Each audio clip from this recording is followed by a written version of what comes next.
See, expectations of the industry will always be there.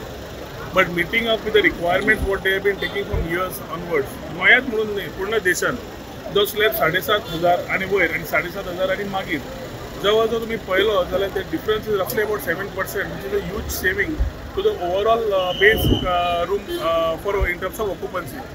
Goy being a tourism destination, the GST waiver which has come up, tax reduction जे केल्ले आसा, हांव माननीय प्रधानमंत्री नरेंद्र मोदीजी तशेंच निर्मला सीतारामन जी हांकां हांव थँक्यू म्हणटा. आमचे GSTचे चेअरमॅन आमचे गोंयच्या कडल्यान वचपी आमचे डॉक्टर प्रमोद सावंत मुख्यमंत्री ताकाय थँक्यू म्हणटा, कित्याक शेवटी ही अपेक्षा इंडस्ट्री कडल्यान आशिल्ली आनी आमी एक्सपेक्ट करता की रिडक्शन जावचें to be more competitive and having the people coming in.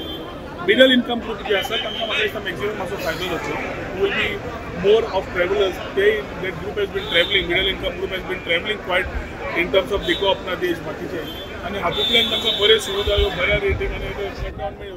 I think is beneficial for the industry.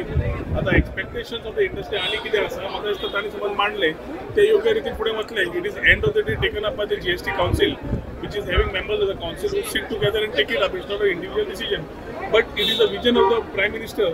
So, and आम्ही विकसित भारत म्हणटा आसतना ताजी विचार करता आसतना this has been one of the things which has been important. आणि म्हाका दिसता कितलेशेच गोष्टी ज्याचे रिडक्शन जाला is beneficial to the state.